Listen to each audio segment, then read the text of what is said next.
আসসালামু আলাইকুম এভরিওয়ান, সবাই কেমন আছেন? আশা করি আলহামদুলিল্লাহ সবাই ভালো আছেন।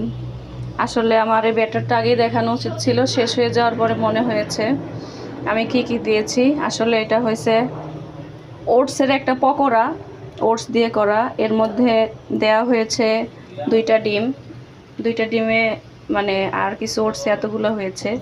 এই যে একটা এখনো হচ্ছে। আর কাঁচামরিচ, কাঁচা পেঁয়াজ, ধনিয়া পাতা, তারপরে হয়েছে বেসন দেওয়া হয়েছে, অল্প একটু চালের গুঁড়া দেওয়া হয়েছে, আর একটু কর্নফ্লাওয়ার দেওয়া হয়েছে ক্রিস্পি ভাব আসার জন্য। তো আমি তো মুখে বলেই দিলাম, সবাই পরিমিতভাবে দিয়ে বানাবেন, খাবেন, এত মজা হয়েছে কি বলবো। আর লবণ তো অবশ্যই দেওয়ার লাগে সব খাবারে, হ্যাঁ এটা জানেন।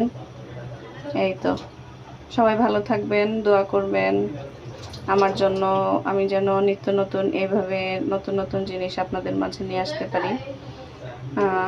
সবাই ভালো থাকবেন, আল্লাহ হাফেজ।